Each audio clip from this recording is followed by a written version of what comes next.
Yay, we're live. Just wait for a few more moments here. Oh, this bow at the back drives me crazy.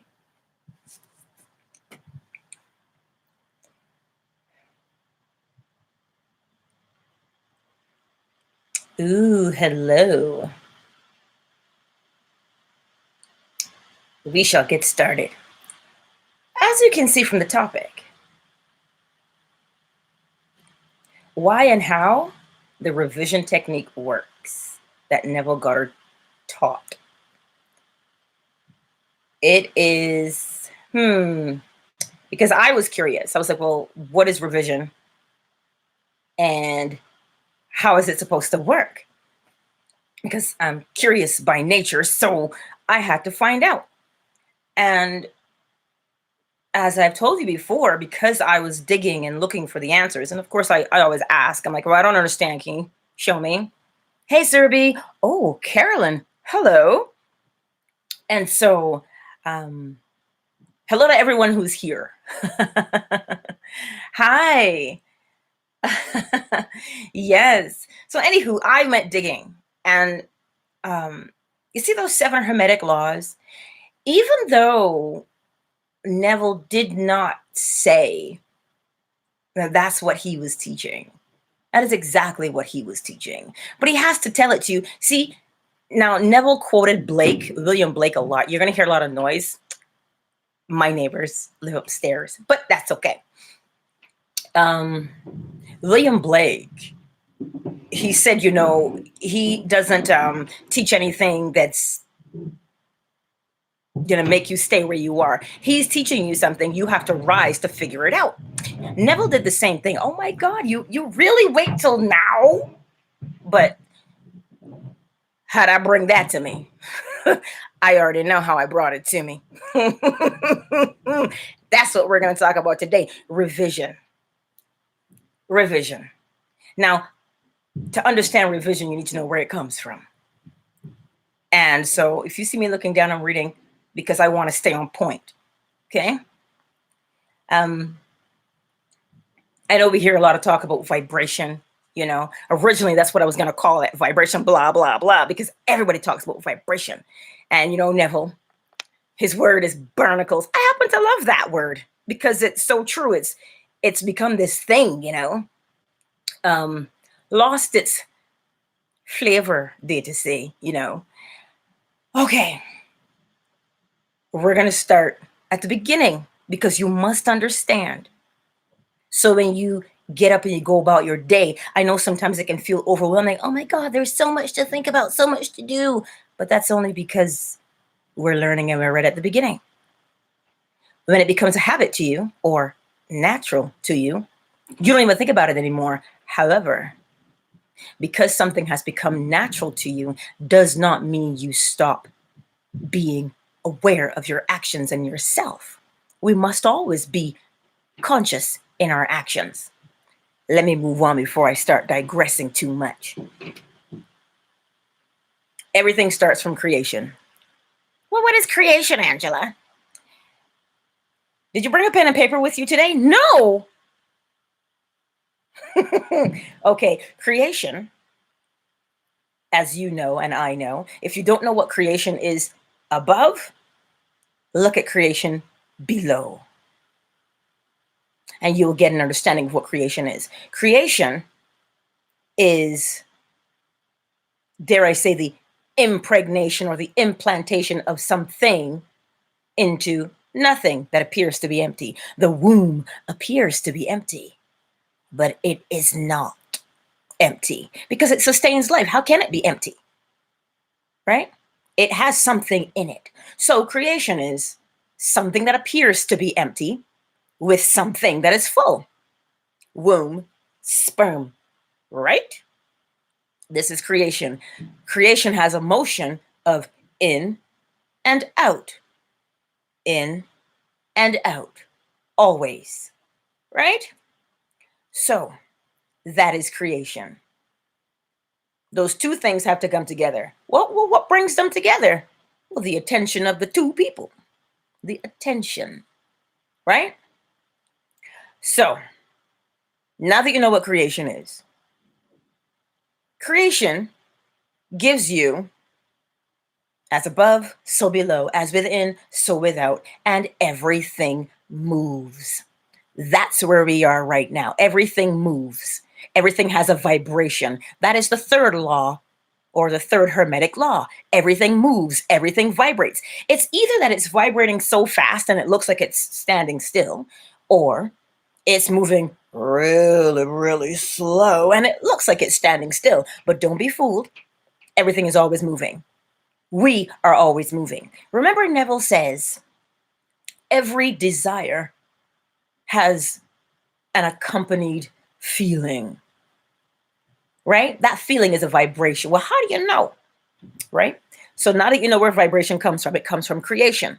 It is the movement of creation, the in and the out, the filling and the outpouring. Because as you realize, when the womb is full, right, it will have to empty itself. So you see, now you understand what manifestation is. Manifestation is a direct result of the impregnation of oneself. Your desire in what Neville calls the imagination, the womb. It appears to be empty, but it is not. Everything is contained within it. But then something full comes along. But they're both full, Angela. Yes, they are. One is full and one appears to be empty. They're opposites then. Thus creation. So remember, the womb gets full, right? With the desire, but it has to empty itself. There is the motion of creation. Fill it, empty it. Fill it, empty it, or in and out. But whatever is inside must be shown on the outside. Why? Because everything moves. That is the movement. Now, here's revision. Neville says that every desire has a feeling that accompanies it, right? This is when he tells you to catch that feeling, catch the mood, feel it. That desire, because remember, everything moves, right?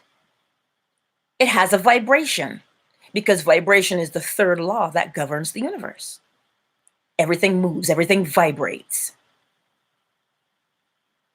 When it vibrates, you see, you're going along this, because we got opposites, right? We've got opposites, and we have a rhythm, and we have cause and effect. When Neville says to revise, he's telling you to change the vibration of the event. If something bothered you, you didn't like the way it went, he's telling you to change the vibration of it. He's telling you, change the way it made you feel. Change the way it made you feel. Well, you can't change it physically, can you? You can't change it on the outside, can you? No, because that's not where change occurs. It happens from the interior. Remember, they fill it up and empty it, right? The in and the out motion of creation. So when you revise something, because Neville also tells you, if that event, if you don't revise that event, right? The energy, because the energy cannot be destroyed. It can't be destroyed. You can't go and smash it to bits. The energy is always going to be there unless you do something with the energy. Now, the funny thing is, because the energy is there, it's going to show up all the time. Because Neville tells you we always fall in and out of states. We don't stay in one state, right? Because we're always what? Moving. That's why. Because everything moves, including you. But so does the mind. Have you ever noticed to get up? Your body may physically get up, but your body physically gets up after you make a mental decision. Mull that over for a minute. You have to do something mentally in order for something physically to present itself. Whether or not your alarm clock you think wakes you up. That's okay. I set my alarm this morning, believe me, because I was like, Lord, it's early, but I'm going to get up because I've got something to say.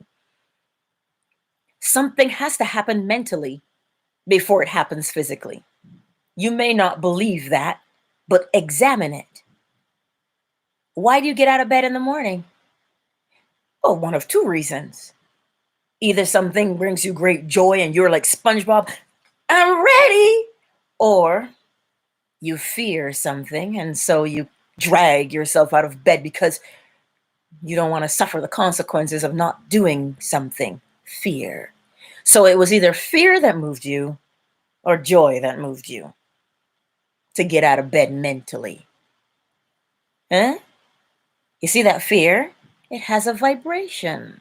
When Neville says to you to revise something, he's saying to you, change your mind about the way you feel about it.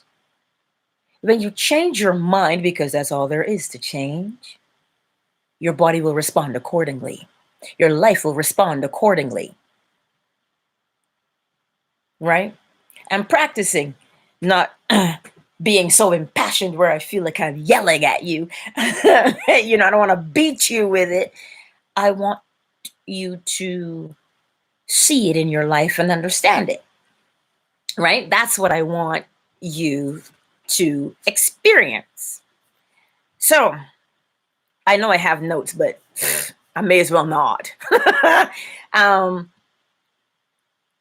Some people call it shadow work or healing issues, but it is the same thing. It is revision. I know somebody asked the question, well, will it change the past? We are so used to separating and fragmenting things because we can't see it in its totality. So this is why we think past, present, future, because it makes it easier to understand for us. But at some point, we're going to have to practice rising and understanding that it is a sum total, not parts. Breaking it into parts, well, can be a little bit frustrating. So for instance, if you're reminiscing about something, reminisce means to go back and think about it. And when you do that, there's a feeling associated with it. So if you're reminiscing about something that makes you feel good, because this is how you know what vibration you are on. And the reason I say we have to understand vibration is because there's a lot of people out there talking about raise your vibration. But again, it could just be regurgitation of information, right? Everything moves and everything vibrates because that is the law. It's not my feeling and saying, oh, everything moves and everything vibrates. No, that's the law. That's the law. Any physics major will tell you it's the law, right? So if you are reminiscing, this is how you know what vibration you are on. If you're reminiscing and it makes you feel good and you sigh, and you're like, oh, that was such a good time I had. That was such a great memory. When you reminisce and that happens, you're on the positive end of the pole. Remember that line we drew on the paper last video? And we had the polar opposites because that is also a law of polarity. This is how you know where you're at. I draw it because I like to see it. So I see myself being swung. You see what I'm saying? So when you reminisce and you feel good about something, that is a good vibration because the vibration is there because of creation. Some people call it string theory. Some people call it the quantum field because as things are moving, because it's light, now we can't see it because our eyes are only limited to this spectrum of light. because the human body, well, we won't go there today, but it was designed with that in mind, to be a limited thing. But the spirit within is unlimited, right? So we're limited in this light spectrum, but everything is light. And because it moves, light, when you see the wisps of smoke, if you burn sage, when you see that, now imagine that wrapped around you then, because that is movement. That's vibration. You may not be able to see it, but you can feel it. You can feel it. The hairs stand up on the back of your neck. You're feeling a vibration that you cannot see, but you can feel it because the body is a feedback mechanism. It sends and receives messages. Where does it receive messages from? The quantum field, where those whiffs and wafts of light are floating around. It's not woo-woo. It's not, oh, Angela, it's mystical. No, it is not. It is science, because everything moves. And because light is moving, it creates that field around us. Now, this is why Neville tells you every desire is accompanied by a feeling, because it has its own vibration. So let's go back. When Neville says to revise, he's saying, what did that event make you feel like? Right? Yes, my dear, we're going with the science, because science is now catching up. Nikola Tesla knew this 150 years ago, but we'll keep dragging our heels. But sooner or later, as Neville says, we must all awaken. So, if something makes you feel good and happy and joyous, well, that's a good vibration. Didn't we hear that song? Just a good vibration. That's what that is. That's what you want. That is what you want. But if something makes you feel, oh, God, must I do this? I hate that feeling. It hurt me so bad. That is its own vibration. And the funny thing with vibrations are, they like to be around each other when they are the same. So this is why when the law of attraction teachers tell you, have a good vibration because you will bring other good vibrations to you, that's what they mean. I'm not about just telling you something because I have a mouth and a tongue and I can talk, because I like to understand. So this is why I tell you what I understand. And paradoxically, every truth is a half-truth. But all paradoxes can be resolved. If you study the Hermetica, you'll understand what that means. Let me look to my notes. Now, remember that line we drew last time? Because everything moves, right? Why is it moving? Because it has to move. Because that is creation, the in and the out. To get from inside, you must move to the outside, right? So, what if you have been doing something, you've had a desire and you're holding it there and you don't have it yet? AKA Neville calls it failure. Neville says to go back and look at the self-concept. The concept of yourself. Let's break down self-concept for a minute when we're revising. Again, that line that you drew on the paper and you put those two words that are opposite each other, what do you know what you're looking at? Or how do you know what you're looking at? Because you want to revise the situation. If you're looking at the situation and it brings you angst and it disturbs your peace and quiet, you're looking at it in a way of, I don't have that, or it made me feel bad. You're looking at it from a lack perspective. Well, how do you look at it from an abundance perspective? Because to lack something means you don't have it. To be abundant means you've got everything, right? So how do you go? That was the question I was asking myself just the other day. Well, how do you go from lack to abundance? So Neville tells you, revise the situation. If you don't like how it turned out, revise it. So you're looking at the old way that hurt me. And so Neville gives you a technique. He says, what would it feel like? Or isn't it wonderful? When you do that, you take your eyes and your attention off of the lack and you move yourself vibrationally, because it is only mental. You must move yourself mentally before you can move physically. This is why Neville tells you inner conversations and mental diet. Right? Everything, we're looking at it, revision. We're looking at it, vibration. We're looking at it. It is only one thing. It is only one thing. Hang on. Tea time. It is only one thing.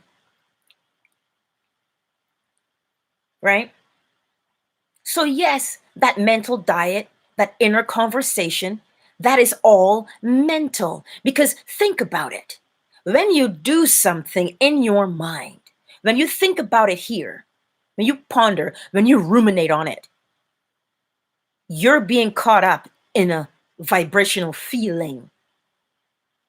And do you see how the laws work? That law of polarity, always opposites, but it has a rhythm, because when you're moving, it has to have a rhythm. Just like the ocean tells you there's a rhythm. There's a high tide and a low tide. There's an ebb and a flow, because there's always a filling and an emptying.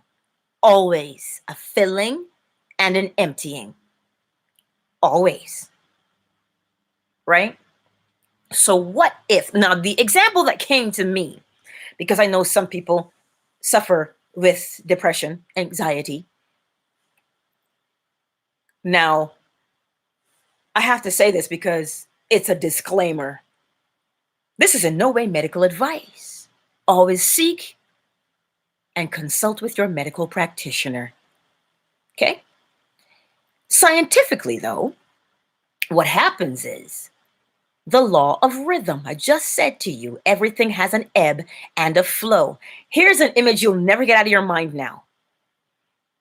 I'm going to put it in your mind for you because it is a must. You know that song, I came in like a wrecking ball? Miley Cyrus is riding that wrecking ball. That is the law of rhythm.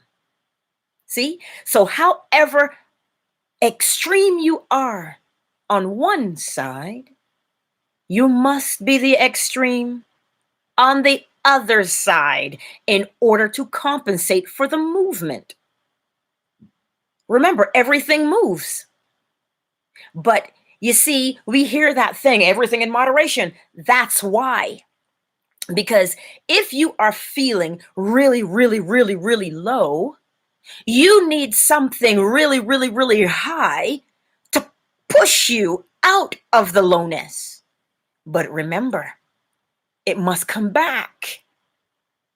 So you're really, but then you got to get, yay! This is why really, really high and really, really low.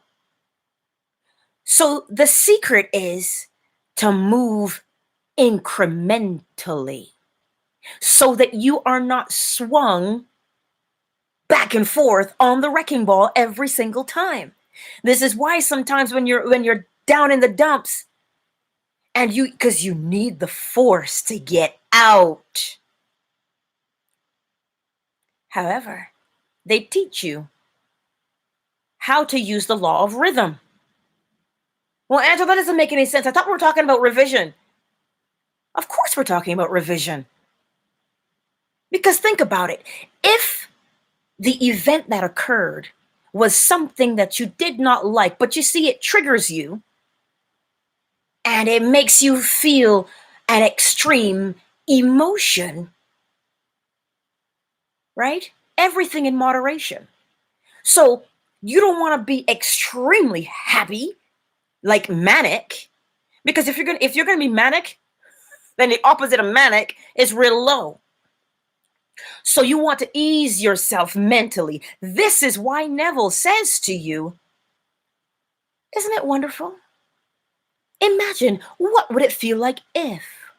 Well, what does that make you do? It makes you start to take little steps mentally to go from being really, really low. You know what? Oh, I didn't like how that ended. She could have been nicer to me. What if if she'd have said it like this, that would have made a lot more, that would have made me feel better. That would have made more sense. If he'd have said it like this, or if he'd have treated me this way, or if she'd have treated me that way, I would have felt a little bit better about that. And you know what happens? You start to feel a little bit better. And then when you start to feel a little bit better, you start to feel a little bit better. So now you're moving from really, really low feeling to a little bit better, incrementally, a little bit better, incrementally. Slow. It seems like a slow progression, but I promise you that slow progression is your friend, because extremes only beget extremes. So when Neville says, what would it feel like? You are being asked a question. It makes you think. It makes you do something mentally, because there is only a mental feeling, as I said to you before. When your alarm goes off, one of two things is getting you out of bed. The fear of, oh my God, if I don't go to work, Caesar's not going to get paid. If Caesar doesn't get paid, I don't eat. That's going to get you out of bed. Or, ooh, you're like SpongeBob, I'm ready. Just the sheer joy propels you out of bed, right? Because that joy is not manic joy. That joy is a knowing. It is a knowing. Now, I'll tell you a little something. When Neville speaks of Abdullah, you notice how you don't really see anything about Abdullah? You would not have known Abdullah existed had it not been for Joseph Murphy and Neville. In my opinion, looking at what I'm looking at and reading and listening to Neville, Abdullah was either a master or an initiate of these 7 laws. Because he had the ability, when he spoke, he had the ability to vibrationally change the person. This is why when he said to Neville, you are in Barbados, and he slams the door, he knew what he was doing. He had to instill in Neville something vibrationally that brought Neville up to where he wanted Neville to be, so that he could see Barbados from his imagination. That's what a master does. Masters don't tell you they're masters. You just know because of the effect they have on you. It is quite a powerful effect. That was a digression, but one to make you think. So when you are revising and you're looking at the situation, this is where honesty with self comes in. Well, you know, I've been doing this for a long time, and I still keep getting what I don't want. You are getting exactly what you are a vibrational match to.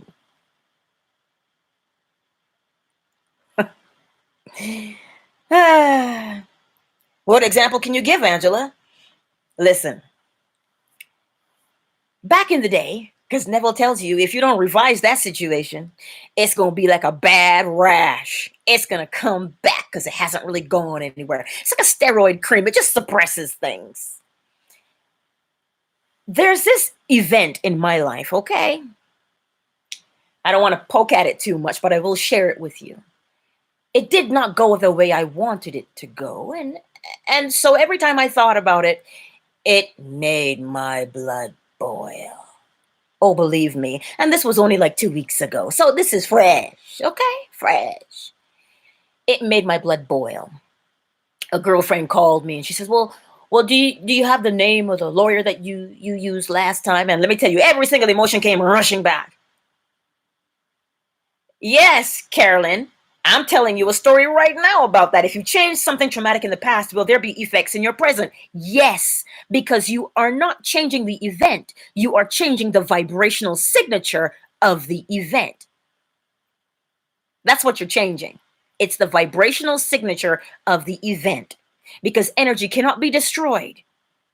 You can transform it from one to another form. So anyway, here's the thing. This event happened in 2014. Oh, yes. Did I know Neville in 2014? No. But let me tell you something. I look back and I see it. Right? This event literally crushed my spirit. At least that's what it felt like. And so when she called me and she said, "Oh, Angela, what would you do?" Listen, everything came rushing back like wild horses, let me tell you. And the funny thing is, she was the second person, not the first.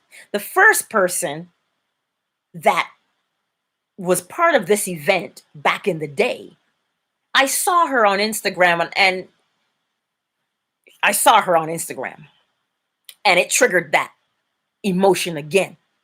And then that's when my girlfriend called me a couple days later. I think I saw the Instagram post on a Monday, and she contacted me on a Friday. Let me tell you how fast that thing manifested. Right? Now, here's the thing with honesty with self. Where am I looking at that 2014 event from? I'm not looking at that 2014 event from a place of having resolved it. No, but I did. I did resolve it last week, or even 4 days ago. I made it a conscious effort to resolve it. I looked at the situation and I said, everybody's going to do what they're going to do. Everybody's going to do what they're going to do. I can no longer be manipulated by this situation. And I started to feel a little bit better, because I went from the lack of peace and I was taking myself little steps. And I saw the whole thing in my mind. I saw the whole thing. I didn't see it in pieces. I saw the whole thing. I looked at that situation and I said, Angela, now that you see what you did, and I listen, I was riding that wrecking ball and it was swinging me, and I'm like, stop, I want to get off, because I didn't want the emotions. But the extremes is what gets you, because the wrecking ball is always swinging, but because it can't stand still, everything moves, but it's swinging a little bit. But you see what happens to us? We trigger it with extremes. We trigger it with extremes. So that's what I was doing. And what happened is, when I was in that extreme of emotion, I sat there, and as I'm talking to my girlfriend on the phone, and let me tell you, I had steam come out of places I never knew I had. And it felt like I was outside myself. I felt like I was watching this thing happen, and I was like, holy cow. And so when I sat there that night and I said, and I saw the situation, I said, holy cow, Angela, look at what you did. Look at what you allowed to happen. And then I started to feel a little bit better when I realized this thing happened because of my response to it.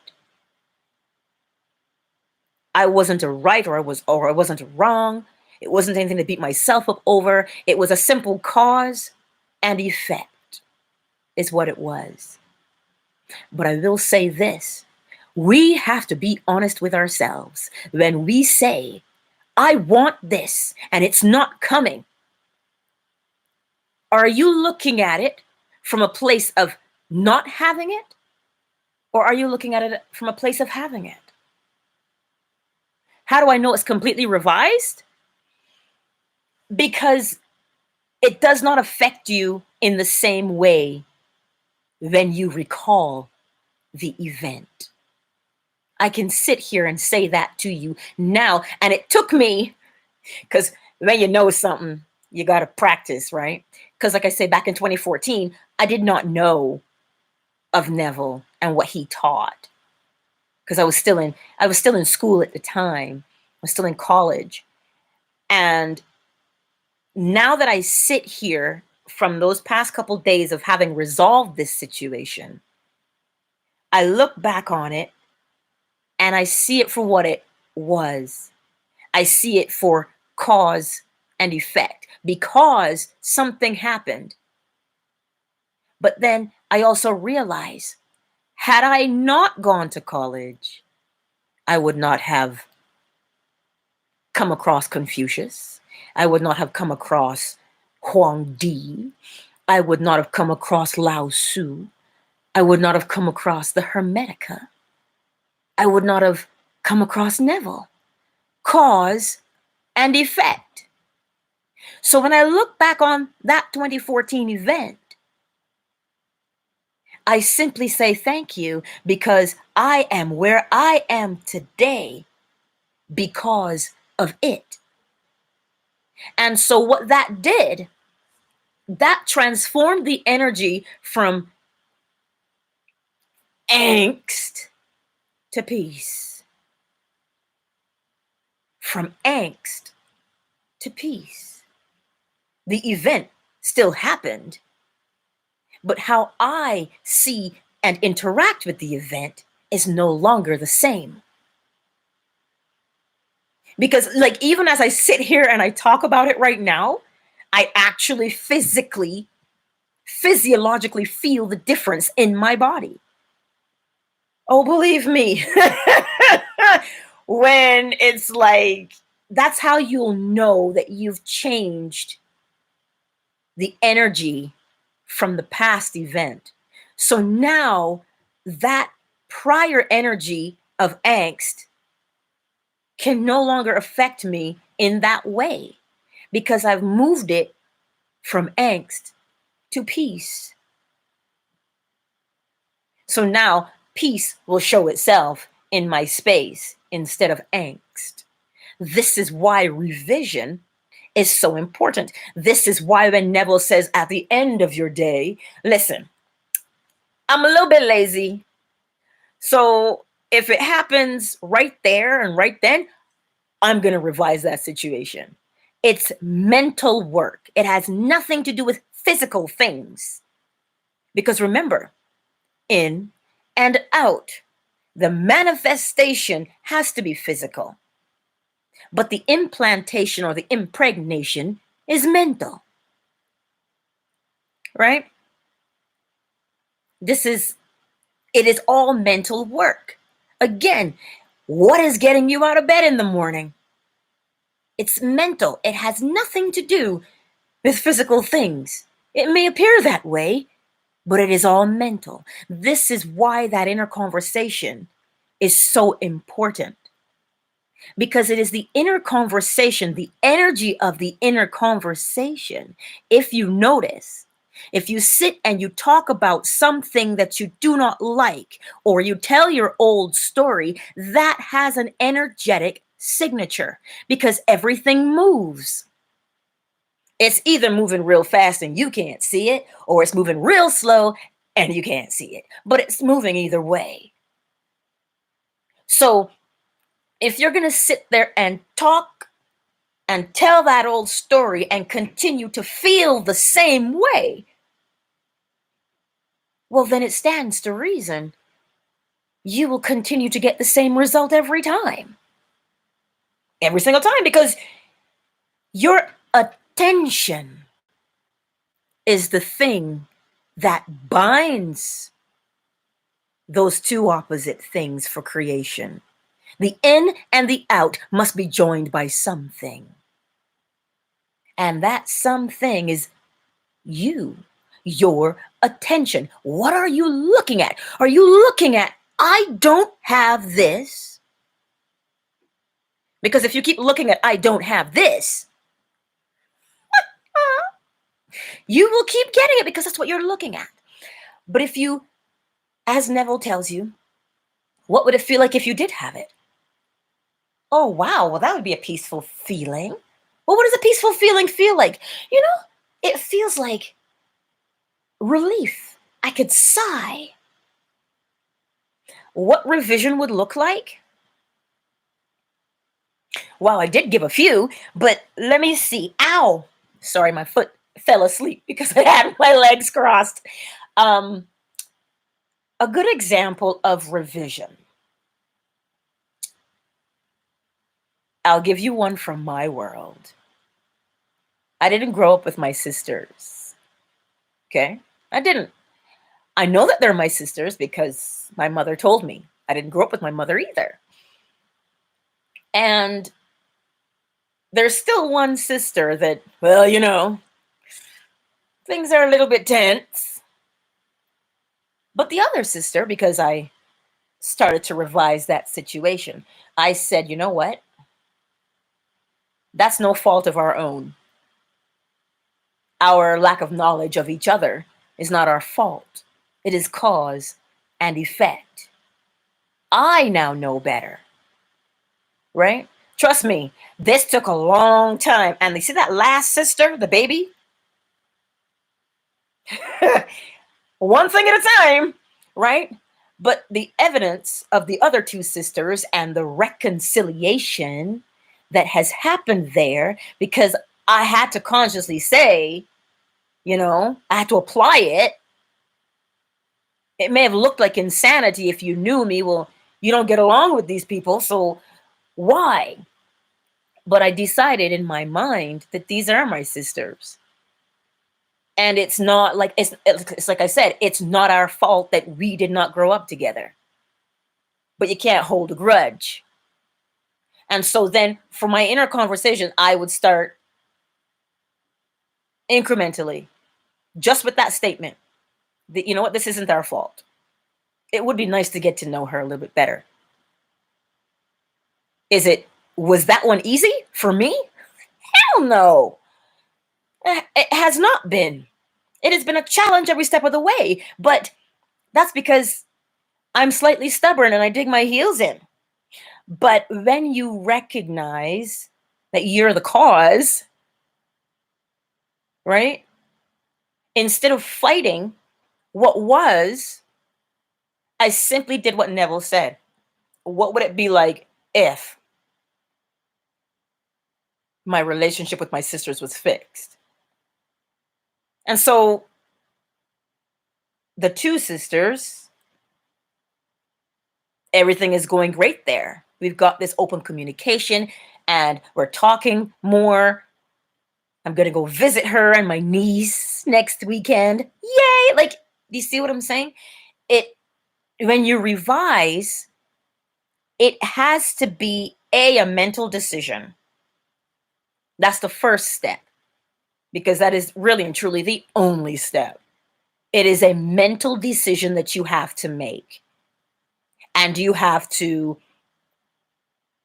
talk yourself into that decision every single time based on the effect that you want. Because like I say, sometimes you can't figure out the cause if you don't want to spend time to do it, but it's easier sometimes to look towards the effect that you want. So if the effect is reconciliation, then you say to yourself, okay, what would reconciliation look like? It would look like tea and biscuits. It would look like a conversation on the phone. I would say this and she would say that. Do you see what I'm saying? Does that make sense of what revision would look like? It is a mental activity. And Neville gives you the two keys. What would it feel like if you had your desire? And isn't it wonderful? That's how you take yourself from not having back in that revision, the old way, into, oh, it's been reconciled, so that the energy will stop affecting you. That's the key. Because it's not, and that's a question I see a lot with revision. But again, it's because people don't understand that it is the actual energy that you are changing from the one that created angst, and you're taking it to an energy of peace now, because you can't destroy the energy. So the energy is going to be there, and it is going to do something. So you may as well make it do what you want it to do, instead of being swung back and forth on that wrecking ball. So yes, that's what you do. Because we think everything 3D, but it's not that the 3D is imaginary or that the 3D is an illusion. That's not what that is. It's very real, because you're making it based on your mental image. That is what self-concept is. The image that you hold of yourself. That's what that is.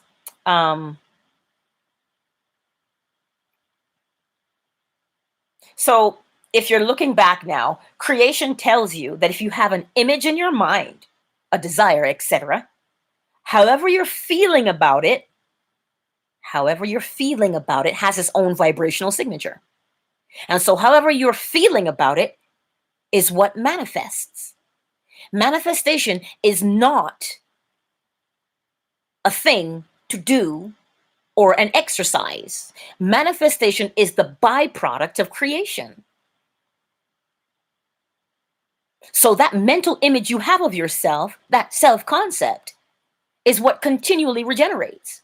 So I said before, honesty with self is really important.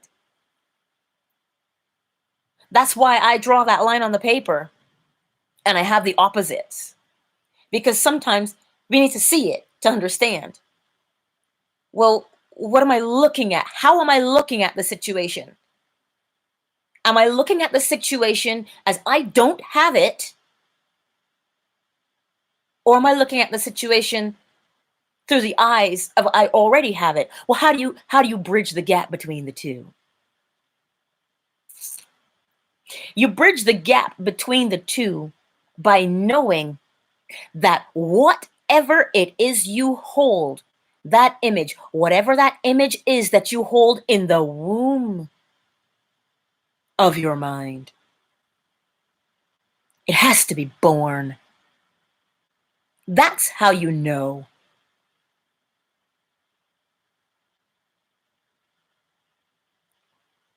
Do you want me to say that to you again? Let me say it to you again. To bridge the gap between I do not have this to I have it is to know that whatever image you are holding, so however you are looking at it, whatever you've given your attention to, if you are giving your attention to I don't have, then that's what will be born. I don't have. But if you're giving your attention to, this is why knowing is better than believing.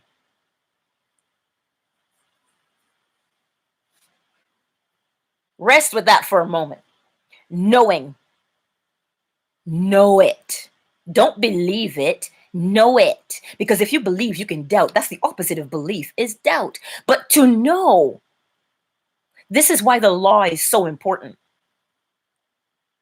When you know the law, then you can erode fear, because the law supersedes your senses. And I wanted to mention that in a whole nother video. When Neville says to deny your senses, it does not mean to ignore the 3D. Your senses. Have you ever, this is why I keep coming back to everything is mental work, you know. Even if you do Kung Fu, even if you do Tai Chi, even if you do track and field, if you do gymnastics, they may look like they're moving their bodies, but their bodies respond to the mental work that they have done. It is the image that they hold in their minds And this is why I say to you, separating things can be a detriment sometimes. The mental work cannot be separated from the physical, because creation and manifestation can't be separated. The manifestation happens because of creation. So all of those moves that they do are here first, and the body complies. So, in other words, they're going from potential energy to kinetic energy. It is the in and the out. So when you know that the law is there not to punish or to reward, but the law is there for your own benefit, and the reason well, gnarly, you're awesome. It's true. I that's how come I can't look at it the same, because I understood something when I saw it. Right? It's all in the mind. They do it over and over and over, over and over and over. Well, what are they doing? They are imprinting that motion onto their minds every time. What does their coach say? See the landing and stick it in your mind. Stick the landing in your mind. If you stick the landing in your mind, you'll stick the landing on the mat. It is exactly the same thing. All they are doing is applying the Hermetic principles. And it's because we don't know these Hermetic principles that we get swung to and fro, and we fret, and we say, well, how am I supposed to believe this when I can't see it? Neville told you how. Neville says when the woman is pregnant, right? There's only one thing to happen next, and that's delivery. Because that's what happens. So you need to know that you have implanted that mental image in your mind. And the law of correspondence tells you whatever you hold in your mind must show itself. Because if it doesn't show itself, then the law is a lie. Well, how do you know the law is the truth? Well, what if you don't know the law? As above, so below. If you don't know what above is, well, what you've got going on below? You put a seed in the ground. You reap what you sow. If you plant peas, you can't get corn. Right? If you have an image in your mind of I am not good enough, what are you going to get? You will have confirmation of you not being good enough. But if you have the image in your mind of I am everything, well, you'll see the same. I'm everything. So when you're looking, okay, here's the thing. I sometimes fear I dig up the seed. How to know if you do? What harvest came in? That's how you know you've dug up the seed. What harvest has come in? What has shown up in your 3D? Is it the opposite of what you desire? If it's the opposite of what you desire, then you have given your attention to the lack of something as opposed to having it. And the only way to me to bridge the gap is to know that if you plant the seed, then it has to show up. And when I say it shows up quickly, it's because it does, because that's what creation is. Yes, everything has its appointed time. But okay, I will be Yoda for one moment. Do or do not. There is no try. That's what Yoda says. But it makes sense. If I say get in your car and drive down the street, okay, I'll try. Or will you do it? The knowledge of the law.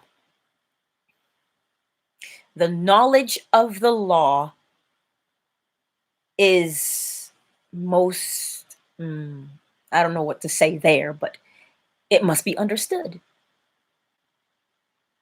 It must be understood. So when your attention is on, it's not here yet, you are looking at, I don't have this. And the law of rhythm will tell you, right? What does Neville say about it? Neville says it is the predominant emotion. The more natural thing is the one that shows up. That's the law of rhythm in this case. Because if you're so habitually used to swinging over there, I don't have this, this is where the power is. That's the stronger vibration. The stronger vibration overrules anything else. It always will overrule the weaker of the two. Because if it was weaker, right? If you look at the situation and you say, you know what? The law states, now this is how I talk to myself when I'm struggling, right? Because we're human, but I got to stop saying that.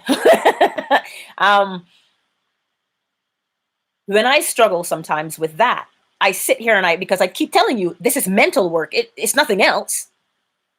It's mental work, right? The coach of a gymnast, if she has any fear of the apparatus, he has to talk to her, not berate her or beat her up for having fear, but he has to talk her into courage. You have to do the same thing to yourself. When you say, well, I don't have this yet, you know, and I've been wanting it for so long and it's not showing up. It's not that nothing is showing up. What you're looking at is showing up. And what do you want to change? Well, then you talk yourself into what you want to be. And you tell this is what I tell myself. You know what? The law says what I have inside has to show up on the outside. And then I go and I say, well, what am I looking at then? What am I looking at? Do I actually have this thing? Or am I complaining that I don't have it? Am I fretting that I don't have it? Am I worried that I don't have it? And I say, oh, shoot, I am fretting. I really am. Well, then, Angela, there's no need to fret. Why are you fretting? You're fretting because you don't see it. It's okay that you don't see it. As long as you've planted it, it has to show up. Because that's the law. The law says it has to show up. So it's either the law is right or the law is not right. And so I say, fine, the law is right. And if the law is right, then I should see it. Okay, I'm looking for it then. And then I throw in, what would it feel like if I had it? Well, it would feel like this. I'd be excited. And then I start to feel excited because you notice something. Even if you fake a smile, you may fake a smile physiologically, right? But it does something to you mentally. It raises the mental vibration. And when you raise that mental vibration, it moves you along the line of not having it to having it. Look where you want to go. What would it feel like? And you list all the ways that it would make you feel. That's what you do. You list the ways it would make you feel. And every time you list them, they make you feel a particular way because, as Neville says, each desire has its own feeling. So when he tells you to catch the mood, that's what he's talking about. He caught the mood of nostalgia. Nostalgia has its own vibration. He was looking at Barbados and saying, "Whoo, girl, I'ma miss you, but I got to get the hell on up out of here." That's what he was saying in his mind. So it stood to reason. And you know how Neville always says these things don't take very long? It's because they don't. They don't take long. So if you think it's taking a long time, Where are you looking at it from? Some people say, well, I manifested a coffee. That was easy. Your mental image of coffee is that it takes no effort. You don't care about the coffee. That's the mental image you hold. But the minute I say SP and you're lonely, holy cow, look at the feelings that run through your body then.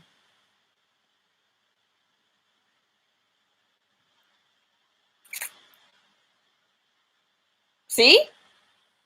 If I say to you, oh, I can manifest a coffee, no problem. I can manifest a parking space, no problem, because you don't care about those things. You don't care about those things. But if it's an SP, if it's a house, if it's a car, if it's a new job, all of a sudden what you've done, you have got yourself on this wrecking ball, the law of rhythm, and you have got so much weight on it. The amount of weight you push on the left side is the amount of weight you've got to get on the right side. So if you are at an extreme, I don't have this, then you've got to swing back the other way. So the disappointment will be fierce. That is the law of rhythm. So how do you rise above the law of rhythm? You can't stop it, but you can rise above it mentally by doing what Neville tells you. Revise the situation. How are you looking at an SP? Are you looking at an SP as your be-all and end-all because we have to have intimacy in our lives?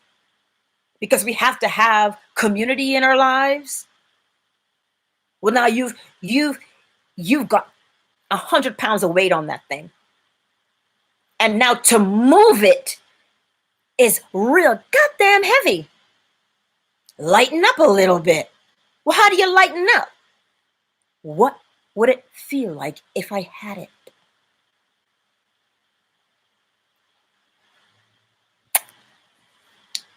It says, please wait while we try reconnecting. Your connection is unstable. That's the message I'm reading, so I don't know what you guys are getting.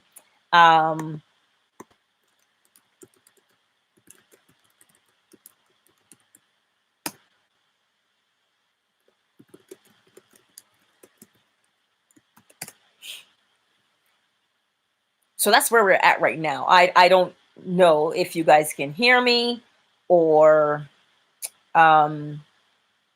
but it says my connection is unstable.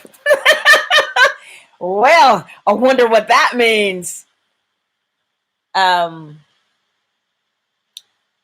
Okay, goody. Because I'm just, like I said, I'm just reading that thing there. But that's what we've done.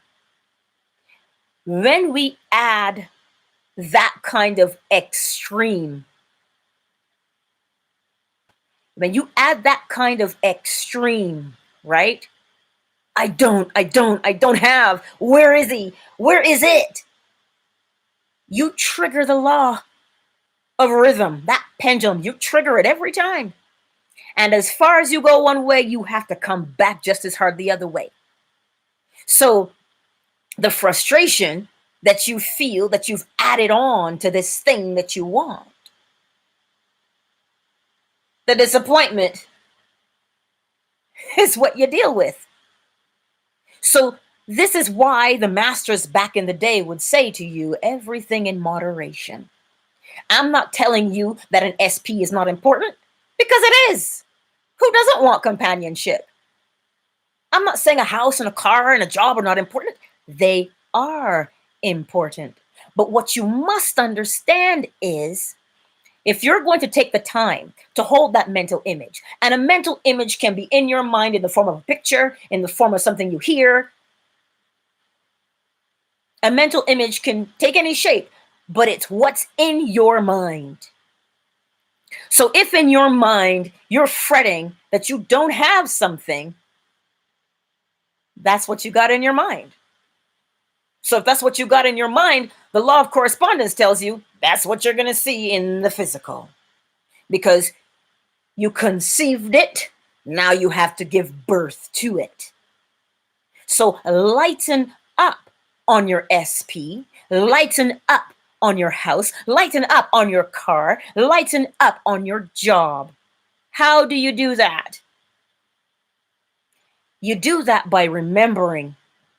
Now, if you study with a master, that's the first thing they teach you.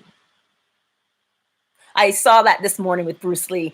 You know, Bruce Lee was a master, but what did he say? He said we want to learn because we want to learn how to win, but we don't want to fail.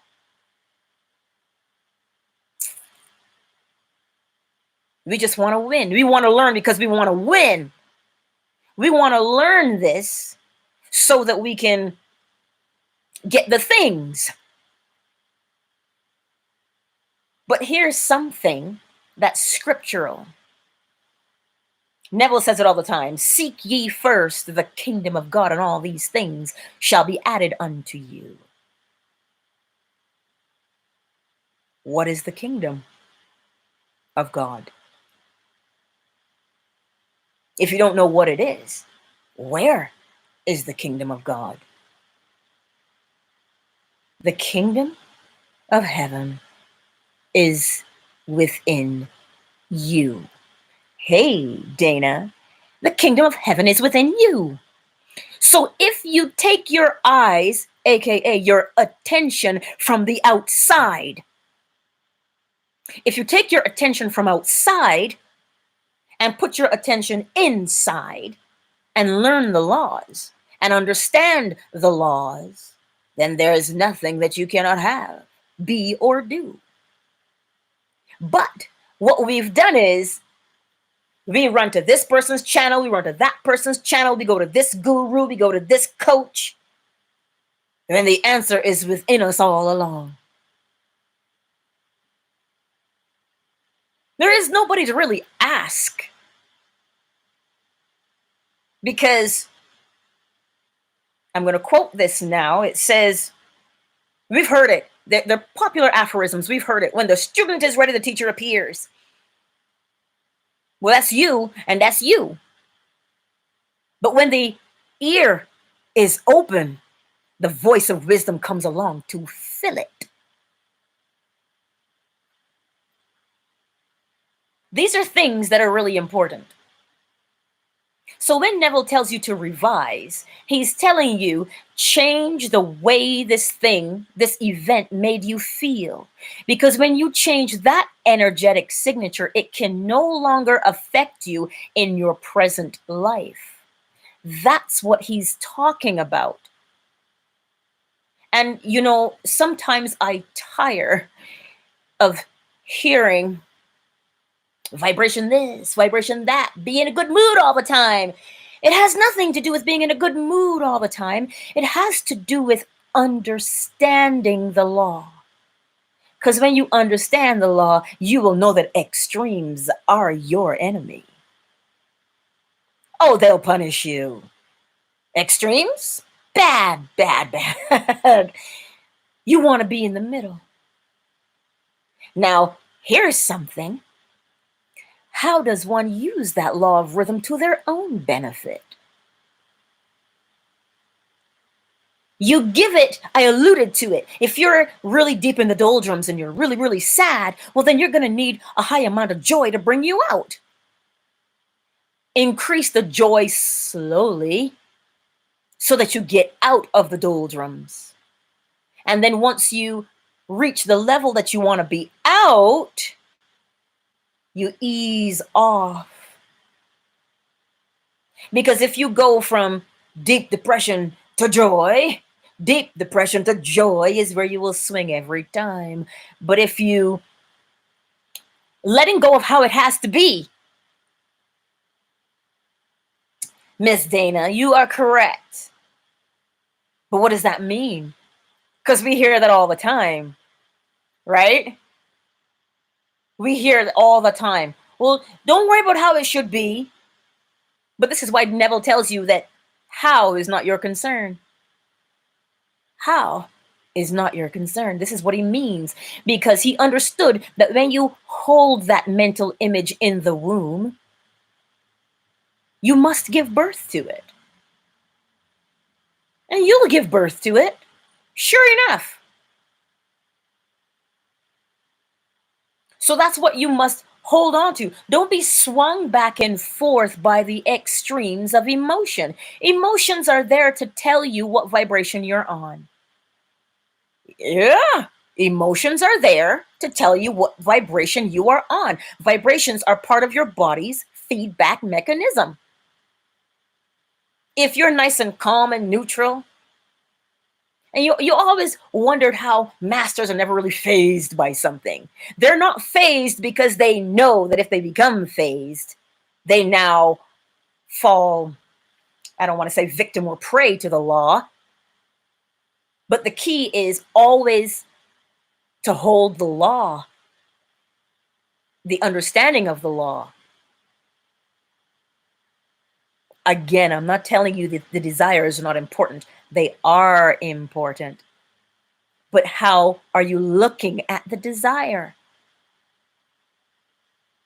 If you are looking at the desire of, I don't have this and it is not here, I've said this ad nauseum.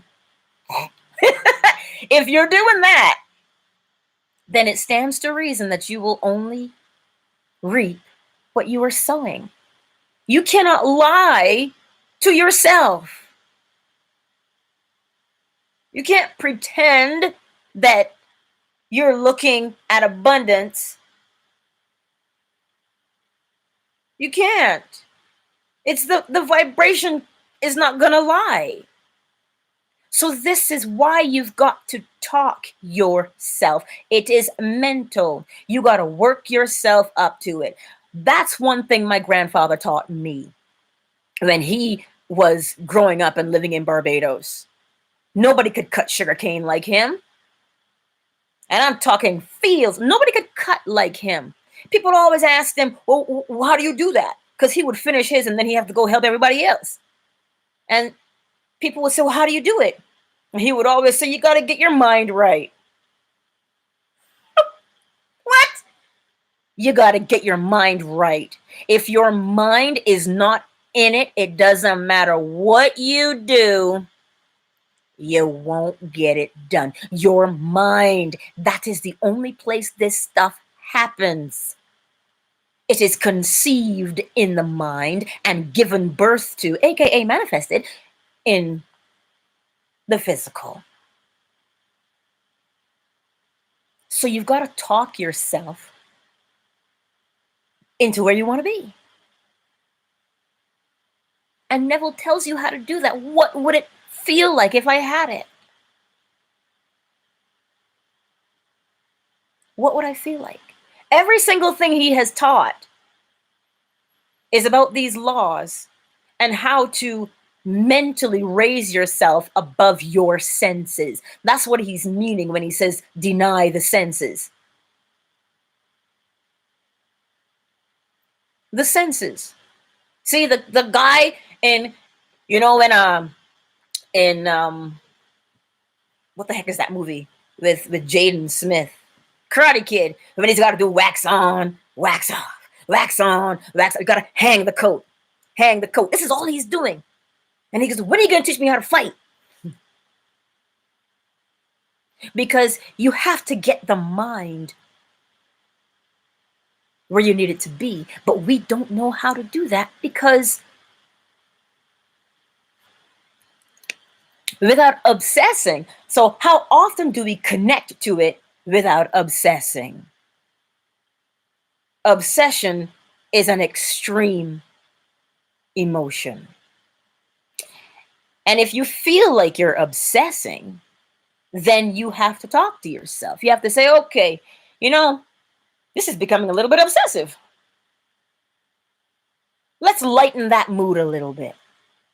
If you were sitting next to me, what would I say to you? If you called me, how would I answer the phone? If you sent me a text, how would I respond? These are all things that take you into a lighter feeling place. In other words, to remove the obsessive feeling. Because it is that obsession that triggers the law of rhythm and swings you every time. Leave it alone. Well, Angela, how am I going to leave it alone? You remind yourself, whatever image I hold in my mind, that is in the womb of my mind, my imagination, has to be given birth to, because that is the process. The process is conceive, deliver, conceive, deliver. That is the process every single time. And it doesn't matter what you do in the physical, because physically you're obsessing because you don't see it. You've given in to the senses. So now, when that happens, what I tend to do, I don't know if you can see it, but it's back there. It's really, really light. Or look at that. My tea is cold. I have this drawn on my ceiling. And anytime I want to relax myself, I look at it and I just breathe. What you're doing in this situation is giving the mind a singular focus. You're reining it in then, because everything is mental. So to stop obsessing about one thing, look at something else and revise how you feel about the thing you're obsessing about. You know, this thing that I want, it really bothers me that I don't see it yet. But I know that the law says, if I have it in my imagination, it has to show up. Okay, you know what? I'm going to take a break. I'm going to look and see, what other thing can I do? What brings me joy then? I'm going to read. I'm going to relax. I'm going to bake something. I'm going to cook something. And then all of a sudden you get an idea. Something that you can do that lightens the mood. Because that's what you want. You want to lighten things up. Does that make sense? Because I find that when we obsess, we beat ourselves up. And when you start beating yourself up, well, I must not be good enough then. Well, I must not be worthy then. Shoot, that has its own vibration, and that's going to swing you low too. Masters do this, you know, but they do it consciously. Because, again, I keep saying we want to separate these things, but it is one fluid motion. You plant the desire, you hold the image. Just, here's the thing. Once the image has been planted, once the energy of that thing that you desire is there, it has to show up. But if you look in the direction of obsessing or not having it, you don't necessarily, you're changing the energy of the desire into I don't have it. And that's what I mean when I say we don't know how to fix our attention on one thing. We vacillate. We flop like that fish out of water. We flop back and forth. But I've been trying to manifest this for so long. I've been trying to manifest this for 3 years. And nothing is happening. You are manifesting exactly what your attention is on. So you've planted this desire. And what we do without knowing what we're doing is we switch the energy between the two things. Well, I want this. I don't have it yet. I want this. I don't have it yet. I want this. I don't have it yet. This is what we're doing. We're doing this every time. So because we are inconsistent in holding that mental image. You said a good thing today, Gnarly, when you said, how do you know if you didn't dig it up? It's not that you're digging it up. It's that we're doing this. We are changing the energy back and forth all the time. I want it, so I plant it. I don't have it yet, so I dig it up. I want it, I plant it. I don't have it. We are doing that every single time. It is the law of rhythm and polarity at work. And this is why you need to know what it is you feel. So if you are feeling frustration that you don't have it, frustration is the stronger emotion here. That's where your attention is. And because it is there, then this is the thing that is most dominant. Shoot, y'all doubt me. Gimme, y'all doubt me. Where's that scripture? I hope I didn't delete it. Oh my God, I think I did. Where Neville tells you it's the predominant part, recently deleted. Ooh, maybe it's still in there. Yes. Let me read it to you. Many are the plans in a person's heart, but it is the Lord's purpose that prevails. What's that mean? The more predominant thing prevails then. You've got many desires, but it's the predominant thing that you are obsessing over that prevails. And it's not that you're obsessing that you've got it. It's that you're obsessing that you don't have it. And because you're obsessing because you don't have it, then that's what you see every time. So then, yes, you have to, persisting means to keep your attention on the thing. This is what meditation is. Meditation is a singular focus. But as I said, we don't know how to do that. So if I say to you, persist in I have it, we have not practiced holding our focus and our attention on just a singular thing. This is why movement is important. You will always know when a gymnast loses her mental focus or his mental focus. You'll always know because the evidence has to show up physically.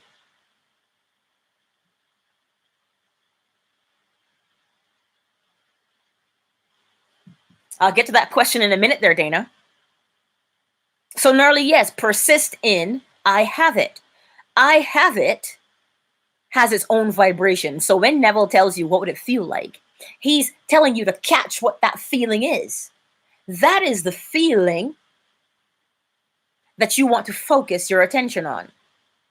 It is a meditation then. But meditation best is seen through movement. You do the mind and the body together. Holy cow, that just made total sense to me as to why you'd want to do that. Whew. We have to practice having a singular focus. And Dana, that goes right into your question. How do movies and shows, lots of drama, impact our vibration? What happens is they get into your subconscious, right? This is why I don't watch horror movies, because I don't like to be scared. It's not true, but I've told myself it is true, thus it is. And so it scares me. I had to sleep with my grandparents for 4 weeks after watching Nightmare on Elm Street 1. I was a kid, come on. And to this day, I don't watch horrors because you see that feeling? Each feeling has its own vibration. And now you're in a position where you've got to revise. You've got to move that energy into where you want it to be. This is why if watching the news triggers you, don't do it. If reading the newspaper triggers you, don't do it. If being on social media triggers you, don't do it, because the energy can only be changed from one thing to another. You can't destroy it once it's in you. And if you don't know how to, if you haven't mastered the art of rising above those things mentally, this is why Neville tells you to be like the 12 disciples, be like Simon, guard what comes in your ear, or your eyes for that matter. Guard what enters you, because it's a strong foundation that you're trying to build. This is why he says it. If you are in control of what you allow to enter you, because that's what creation is, an entering and an exiting, a filling up and an emptying. So if you are not cautious with what you allow to impregnate you, you're going to have a lot of unwanted children, aka manifestations, because the energy does not go anywhere. It continues to influence you. Right? This is why revision is important, but prevention is better than cure. Guard your minds, because your minds are very fertile. And you see, again, it's creation. We think that the womb is empty. We think the mind is empty. It is not. It is filled with, I don't know, but it's full. Because how do you know it's full? Because when something comes along to impregnate it, impregnation happens. Well, it can't be empty then. That's what's here. Everybody is vying for your attention, because it is your attention that binds no thing, or the womb, and sperm to create. It is your attention that binds those two things together to bring about life. I keep saying that we don't know this and we don't understand it. But Neville says we must all awaken. Angela, you're just preaching to me, but you're not telling me how to do anything. You're not telling me how to get what I want. You're not telling me how to not obsess. You're not telling me how to fix it. I am telling you how to fix it. First of all, it is not broken, because this is the way of creation. All these 7 Hermetic principles come out of creation.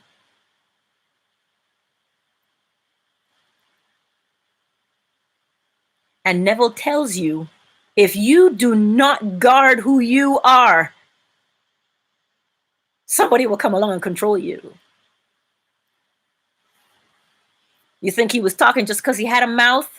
No, he was telling you the law because he understood how fertile the mind is, and it is only the mind. Listen to this. If you sit here on YouTube, you realize that when you sit on YouTube or you watch reels on Instagram, and you just flick up and you're flicking up and you're flicking up all the time, that is a form of meditation. Anything that holds your attention on a fixed idea is meditation. Where are you allowing your attention to be taken to? Your attention should always be on the inside, because it is the inside that dictates what happens on the outside. Does that make sense a little bit?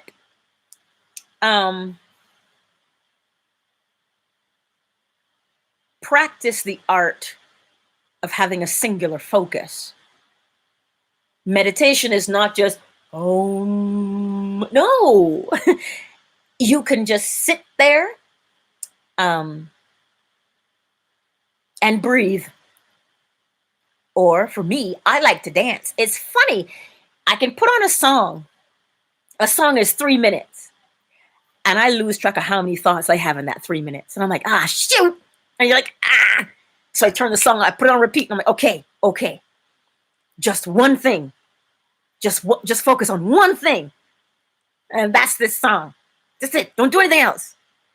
3 minutes later, I've had 50 million thoughts. It is practice. This is why I say kung fu, gymnastics, track and field. It looks like they are training their bodies. You can go to the gym and work on your fitness. You can bench press 350 pounds, but it is not the lifting of the weights that you've done. It is a training of the mind to have a singular goddamn focus. That focus is what is called holding on to your mental image, aka your desire, and holding that image there. That's it. So that you don't say, I have it, I planted it, I don't have it, I dig it up. I have it, I planted it, I don't have it, I dug it up. It is a dual mind. A house divided against itself can never stand. We must practice the art of a singular focus. If you don't know how to do that, here's a suggestion. You see the mirror? Oh, my foot's asleep. The mirror is your friend. You look in the mirror and you say, okay, teach me to have a singular focus. Who are you talking to? You. Where are all the answers? Inside you. Why are they in there? Because that's where everything is. The kingdom of heaven is within you. If you feel like you're stuck, you must control how things happen.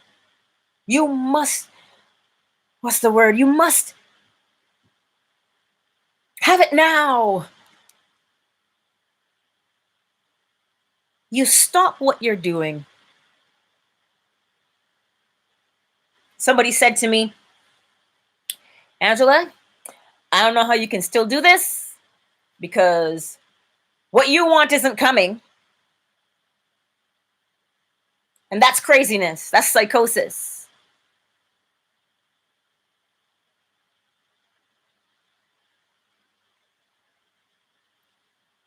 When you've done all that you can do, mind you, we try and do it physically, but when you've done all that you can do, there comes a time when one must rest.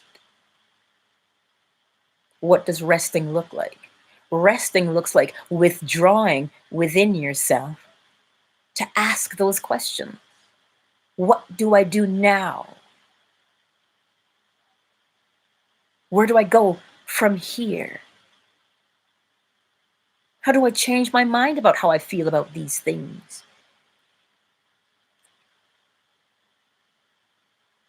This is what we should be doing. That's what we should be doing. Seeking our own counsel. When you're ready to move on to the next level, it happens naturally. It does. So let's recap. When we revise, as per Neville's teachings, we are changing the energy of the event that occurred. Because if it made us feel bad, we talk ourselves into a better feeling. Because that better feeling has its own vibrational signature. And it is the vibration that either brings or repels. Because why? The law says as within, so without, as above, so below. That's what the law says. So if your vibration is, I don't have it, as within, so without. But it's nothing to beat yourself up over. It's a thing for you to say, well, what do I have on the inside? What do I have on the inside? Show me what I've got on the inside. Some people call that shadow work. Some people call it doing the work. Call it what you want. I'm telling you what it is. It is mental work because it is only ever mental. That is how we revise. Because when we revise, we change how the laws influence us. Or, yes, how the laws influence us, because we can't influence the law. The law is, but the law influences us. And the ignorance of the law's existence does not excuse you. You can't say, well, I didn't know. You know now. You know now. Because I like hearing success stories. But better yet, I like it when we understand how things work. Don't just hear change your vibration. What the hell does that mean? So I had to look it up and figure it out. Don't tell me to change my vibration. Tell me what is vibration and where vibration comes from. So that when you say change your vibration, I know what the heck to do. That's what that is. That is what gets me out of bed in the morning. Learning, curiosity gets me out of bed in the morning. Teaching gets me out of bed in the morning.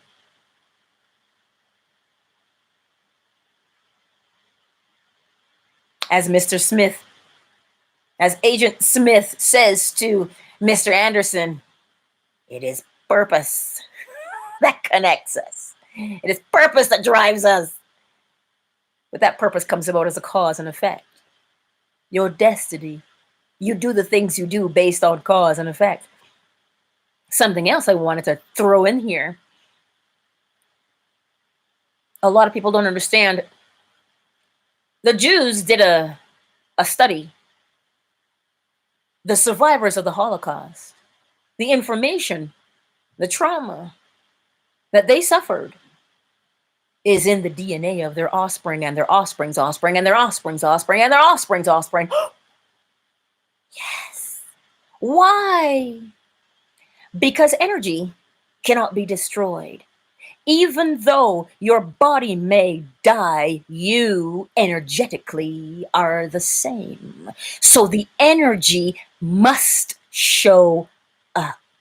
This is how generational trauma happens, because we think we're our bodies, but we're not our bodies. They're just vehicles we drive. But because the energy has not been revised, we pass it on from generation to generation. So when Neville teaches you to revise an event, that is what he's talking about. We talk about generational healing and trauma and fixing these things, but that is how it happens, because the energetic signature must be changed. Be still and know, Miss Dana. Be still and know. And he also tells you what you'll know. Because he says, be still and know that I am God. As I said in the last video, matter and spirit are the same thing. They're just on opposite ends vibrationally. Vibration separates the two. So the closer you get to spirit, aka I am, your vibration has to change. Because spirit has its own vibrational signature. You don't change it. It changes you. There's an I and a me within here. They're the same. I and me. They're the same thing, just separated by vibration. Me would be the senses and the physical body. I is the spirit.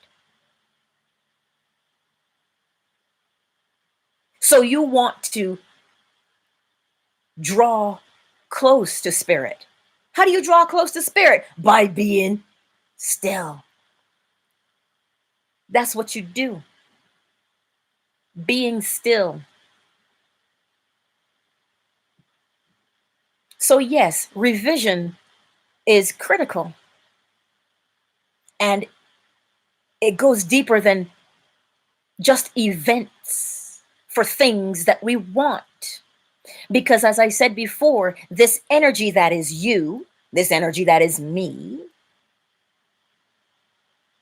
was determined by prior things that we can't recall. Because you can't destroy the energy, right? So revise, people. And you know, I don't even know how to say the word. The Ho'opono, that Hawaiian prayer. I'm sorry, please forgive me. Thank you, and I love you. Somebody asked a question about that a little while back that I was reading on one of these Facebook groups. I think it's one of the few Neville Goddard groups that I'm still allowed to be in. Oh my God. Anyway, somebody asked, what's the significance of that? Because I'm sorry, please forgive me, thank you, and I love you changes the vibrational signature of an event. It is psychokinesis, or AKA the law of mentalism. This is why, I don't even know his name, but the man who came out with that prayer, this is why he had the ability of changing. He was a master because he changed the mental vibration of mentally ill people to fix them. He changed them how? By changing his own mental vibration so that he became the tuning fork for them to respond to. It is all mental. It is all mental. This is why scripturally Jesus could say, rise up and walk. It is the teaching of psychokinesis, the law of mentalism.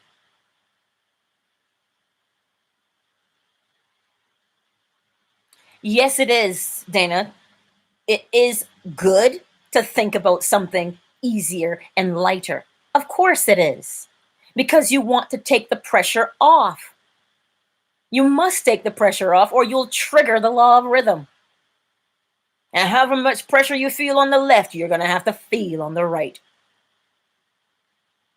So this is why you have to think about something lighter.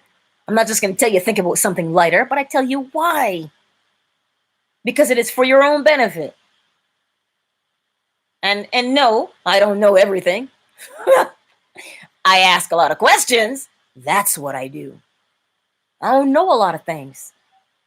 But if you know the law, you know what you need to know and how to apply the law. That's where your power comes from. So that's what that scripture is. Seek ye first the kingdom. Right? That's what it is. I can hear my boy. He's just having a good time out there playing away. He's so cute. If there are no more questions, we're going to do one final recap, and then I'll tell you about meditation again. But revision. Revision is changing the energetic signature of the event that happened in your life and the way it affected you. You're changing the negative energy into a positive energy because you want the effect to change in your life. And it doesn't just stop with a desire that you want or a past relationship that you're trying to heal. It also goes generationally, genetically, DNA. That's how deep revision goes. We are just simply scratching the surface. That's all we're doing. But as Neville says, all will awaken. That is revision. That is the significance of revision, to change the energetic signature.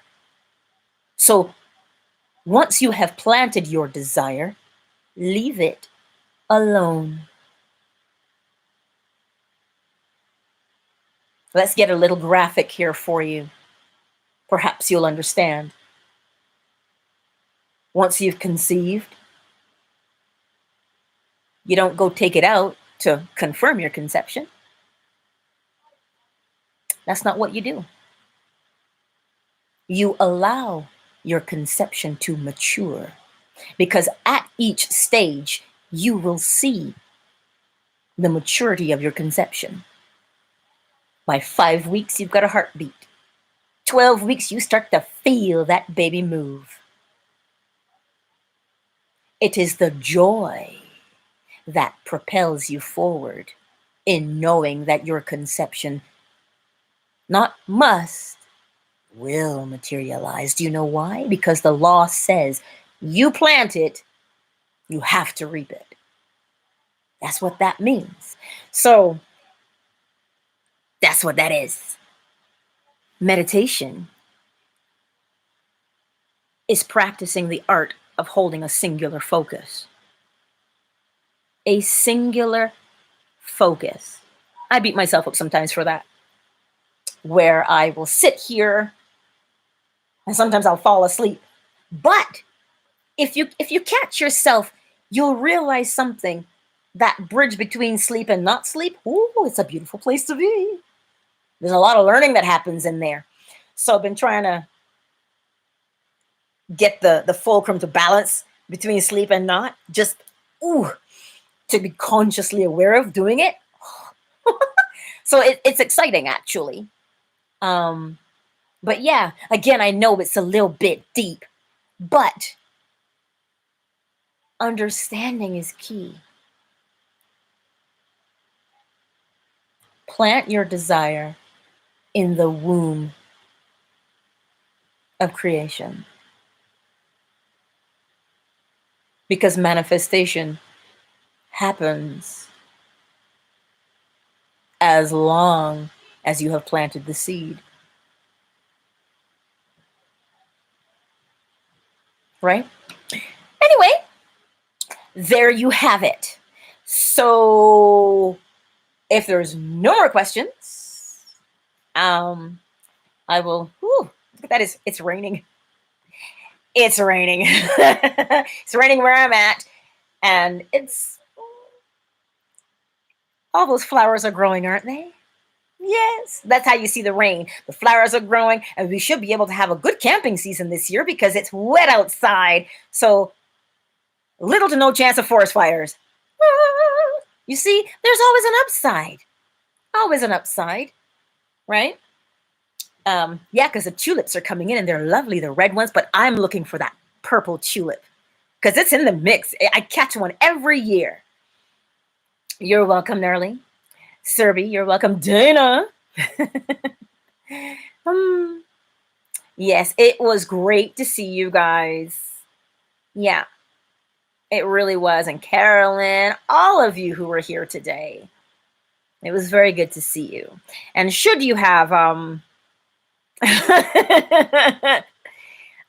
I've never seen Handmaid's Tale or Yellowstone.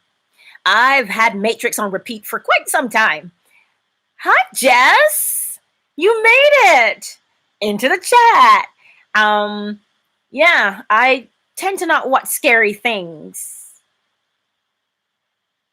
Yeah, because they trigger things, right? And so as Neville cautions us, we must be cognizant of what we allow into us, because what you allow takes root. And once it is planted, if you do not revise it, it will show up. Right? That's how creation is. Right? But yeah, that's all. You know, that's, yeah. Like truly, I could stay and do this Mose all day. But somebody is gonna have to feed that child because, well, he can make something for himself, but still, he can make oatmeal. Yeah, but he's not gonna feed himself. He'll call me, Mom, I'm hungry.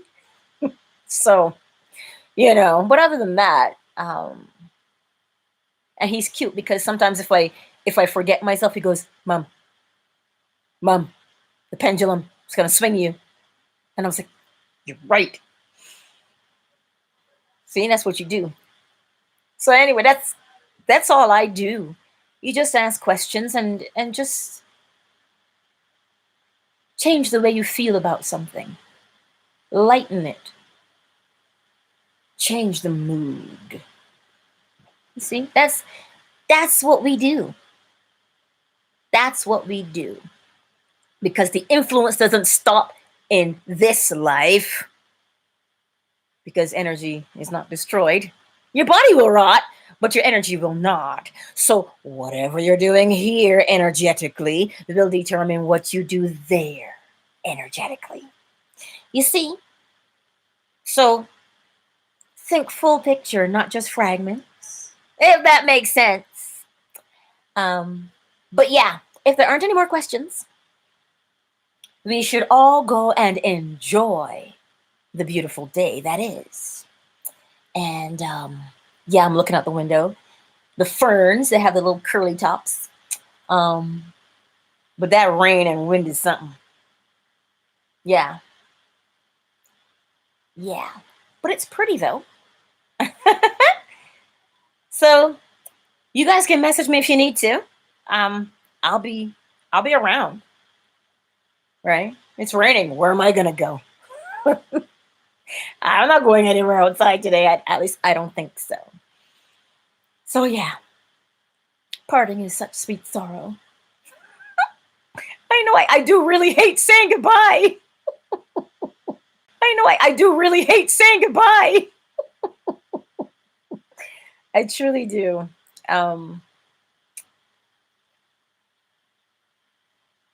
I don't know what that means, Serby, because acronyms aren't really my thing. I don't know what that means. So you have to put that in long form for me. But I might ask my son what it means. He might know. See? To make it rain. And you see, there was nothing you did physically. All you did was mentally create rain. Thus, rain occurred. Right? So if you want money, see money in your mental image. Have it rain money. What's Cardi B say? Shmoney, make it rain. These young people nowadays. Yeah. You want your SP? Well, he better rain kisses all over you. Or she better rain kisses all over you. Because then you're looking at what you actually want. See? See? Yes. But there. That's all. That's all I felt. Wait, let me check my note real quick. That's it. I covered everything that I had in my notes. Everything I had in my notes I covered, including your questions today. So wait.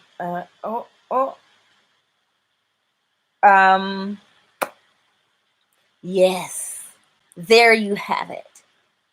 So go through your day and be cognizant.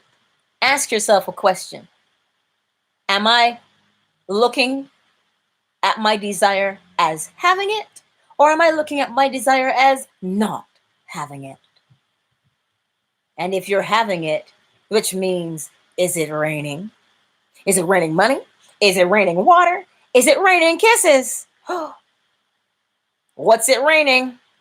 Well, it better be raining the thing that you want. And that's all. That's all. Right? That's all. So I love you lots, and I shall catch y'all in the next live. Much love, people. Much love.